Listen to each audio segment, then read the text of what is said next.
हमने तब से शुरू से लेके आज तक आंदोलन, पिछले आंदोलन की तरह खत्म नहीं किया जाएगा, बंद नहीं किया जाएगा, कोई संशोधन लेकर नहीं आएगा। इस आंदोलन का उद्देश्य बीटी एक्ट रद्द कराना है। जब तक बीटी एक्ट 1949 रद्द नहीं हुआ तब तक ये आंदोलन हर परिस्थितियों में, हर समस्याओं में चलता रहेगा।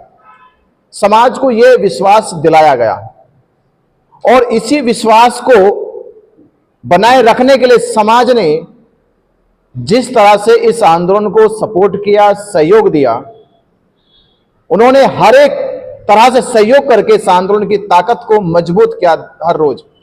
और आंदोलन का परिणाम यह आया कि देश भर में आंदोलन खड़ा हो गया। हालात आज अभी ऐसे बने जो आप देख रहे 3-4 दिन से लगातार बोधगया से आंदोलन की जो अपडेट है देश में जा रही है,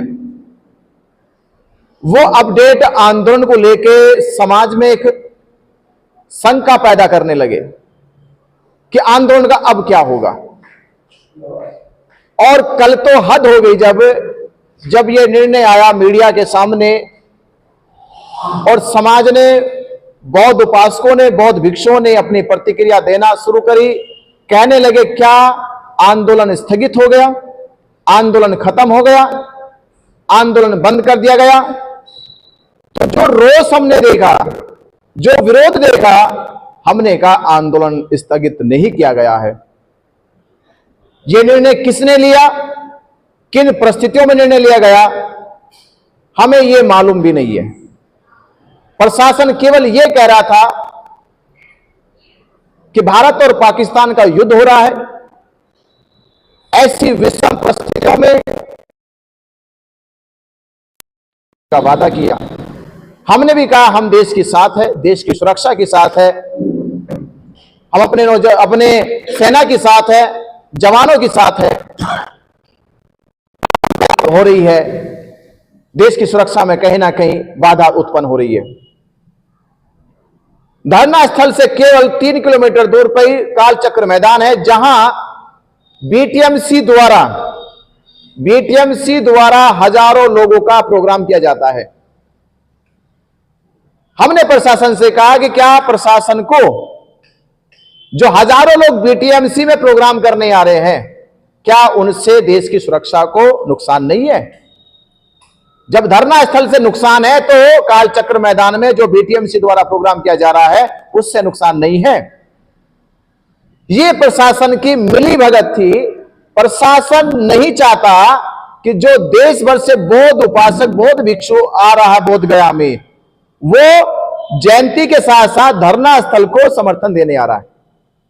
वो जयंती मनाने के साथ साथ जो हमने कॉल दी थी कि इस बार बुद्ध पूर्णिमा मनानी है बोधगया में, तो बोधगया में बुद्ध जयंती मनानी है, बुद्ध पूर्णिमा मनानी है, उसी के साथ साथ धरना स्थल को मजबूत करना, एक ताकत मिलनी है। और ये बड़ा निर्णय होने वाला था धरना स्थल से कि पूरे देश में एक बड़ा माहौल, एक बड़ी नेतृत्व के साथ ये आंदोलन खड़ा होता दिखाई दे रहा था। प्रशासन को लगा ये लाखों लोग धरना स्थल पे, हमारा वो वादा पूरा होने वाला था कि हमने प्रशासन से कहा था कि तुम्हारे रजिस्टर में हजारों लोगों की संख्या काउंट हुई है, वो लाखों काउंट होने वाली है। इसलिए सरकार ने, प्रशासन ने मिलकर हमारी हमारे आंदोलन का नेतृत्व कर रहे थे आकाश लामा जी, उनके साथ बैठक करके ये रातों रात ये धरना स्थल स्थगित करा दिया गया। और बाकायदा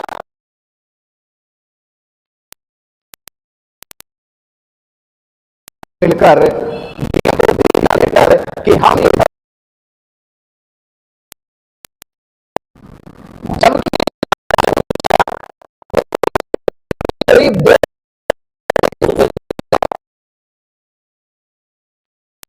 और धरना जो था खाने की, रहने की, पैलेस की व्यवस्था नहीं थी, वो सभी व्यवस्था दुरुस्त करी, दुरुस्त व्यवस्था हुई। ये शंका पहले जताए दिखाई देने लगी धरना कमजोर हो रहा, तो कमजोर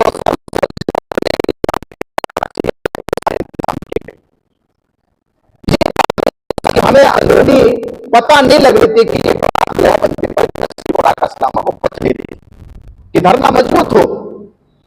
तो 25 मार्च से ही खुशखबरी आने वाली थी दिल्ली से, वो खुशखबरी नहीं आई। फिर दूसरी अब ये आ गई देश के सामने, बौद्धों के सामने, कि रातों रात प्रशासन के साथ मिलके आकाश लामा और प्रज्ञाशील भंते ने धरना को स्थगित और हटाने का फैसला ले लिया। हम इस फैसले के पक्ष में नहीं है। हमारा केवल यह सरकार से कहना था कि पहला तो सवाल यह था कि जब धरना उठाने की बात हो रही है, धरना स्थगित करने की बात हो रही है, यह धरना एक आदमी का नहीं है। इस धरने में देश का पूरा बौद्ध समाज, बौद्ध भिक्षु और सभी बौद्ध संगठन जुड़े हुए हैं, उनका सभी का सहयोग हर तरह से धरने को मिला। तो हमें 2-3 दिन पहले यह कॉल देना चाहिए था कि प्रशासन हमारे ऊपर ऐसा दबाव बना रहा है, हमें इस परिस्थितियों में क्या करना चाहिए।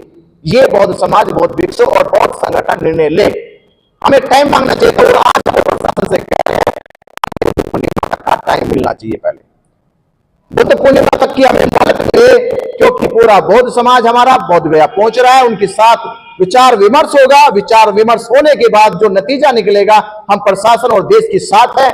हम भी चाहते हैं कि हमारे देश की लड़ाई अलग है, हमारे देश की जो लड़ाई है वो बॉर्डर की लड़ाई से बड़ी लड़ाई नहीं है। हम बॉर्डर की लड़ाई पे देश के साथ है।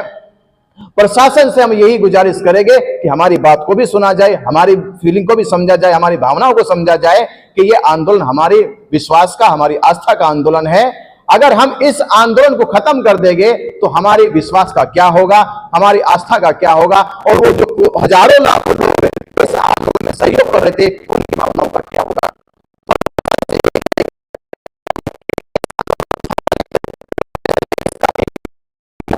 आंदोलन को कम करके स्थायी तौर पे कम संख्या में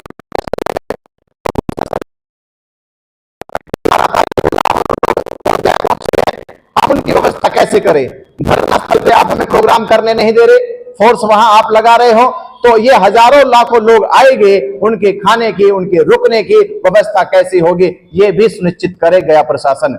और तीसरा विचार हमारा ये है कि जो रातों रात किया गया, ये देश से पूछा नहीं गया, देश के लोगों से नहीं पूछा गया। और हम बोध गया में थे, भंते कौनशील राहुल बोध गया में थे, विलास खैरात जी भी इस आंदोलन की लगातार देश भर में घूम घूम के लोगों को प्रेरित कर रहे थे, इनसे नहीं पूछा गया। और तमाम लोगों से हमारी बात दिल्ली के लोगों से हुई, महाराष्ट्र के कुछ लोगों से बात हुई, मध्य प्रदेश के लोगों से बात हुई, छत्तीसगढ़ के लोगों से बात हुई। आप सबको भी जो सुनाई दे रहा होगा, उन सबको भी पता होगा क्या स्थगित करने में आप लोगों से पूछा गया। तो जवाब आएगा नहीं पूछा गया। तो ये रातों रात आंदोलन उठाने का और स्थगित करने का फैसला क्यों लिया गया। तो हम इस फैसले के पक्ष में नहीं है।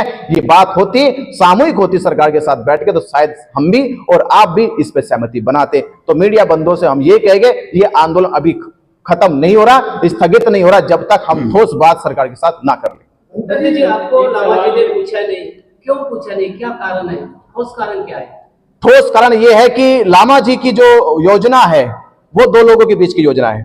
वो नहीं चाहते कि तीसरा आदमी हमारी योजना में आए। तो हमने कहा कि ये आपकी योजना हो सकती है दो लोगों के बीच में, तो हम आपकी योजना में नहीं, हम आंदोलन की योजना में है। और आंदोलन जो है वो महाबोधि महाविहार का है। इस आंदोलन का सबका सहभागी है, पूरे देश के साथ हम है, और देश के आंदोलन को हम इस तरह से दो लोगों के बीच में बिकने नहीं देंगे। आपके पास में जो धम्मदान आया है वो आपने लामा जी तक के पहुंचा ही नहीं है, बहुत सारा लाखों रुपए धम्मदान आया है, ऐसा उनका कहना है। देखिए, लामा जी को पास 2.5 करोड़ रुपए पहुंचा है। तो लामा, उसका बताइए थोड़ा कि धम्मदान आपने कहा। लामा जी के पास 2.5 करोड़ रुपया आया। हमारे पास जो दान आया, उस दान की व्यवस्था हमने 12 तारीख के प्रोग्राम के लिए तैयारी कर रखी है। जो लोग 12 तारीख को बोध गया पहुंच रहे, हम उनके लिए खाने के, रुकने की व्यवस्था में जुटे पड़े आज भी।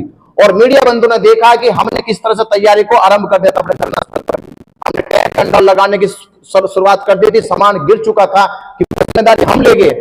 हमारी देश के बौद्ध समाज आ रहे हैं, बौद्ध समाज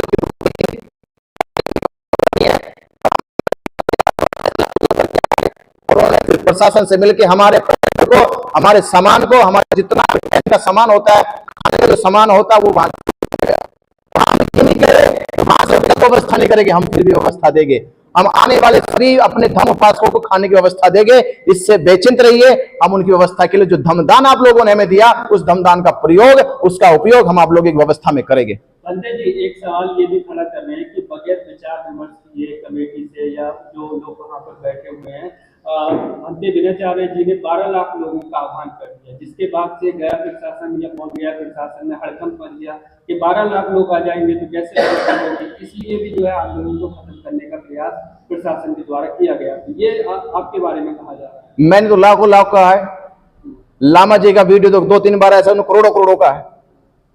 ये किससे विचार विमर्श हुआ? करोड़ों करोड़ों कहां से आएंगे? जब लाख लाख नहीं ऐसे तो करोड़ों करोड़ों कहां से आएंगे? अगर करोड़ों करोड़ों का आह्वान किया जा सकता है, लाखों लाखों तो छोटा सा है।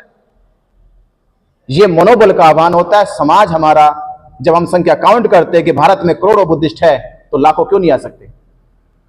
और लाखों का अगर डर प्रशासन को है, सरकार को है, तो फिर हमारी मांग क्यों नहीं लेते? अगर उनको यह डर था कि लाखों लोग आ जाएंगे, लाखों लोग एक जगह इकट्ठा हो जाएंगे, तो हमारी मांग पूरी कर दे। फिर हड़कंप की बात नहीं, ये ताकत की बात थी। प्रशासन या देश के लोगों को पता चलता कि बहुत कमजोर नहीं है, अल्पसंख्यक नहीं है, वो बहुसंख्यक हजारों के साथ लाखों। आप इस वीडियो के बारे में अपनी राय अवश्य दें तथा वीडियो को लाइक, शेयर और कमेंट्स साथ चैनल को सब्सक्राइब करना न भूलें। धन्यवाद।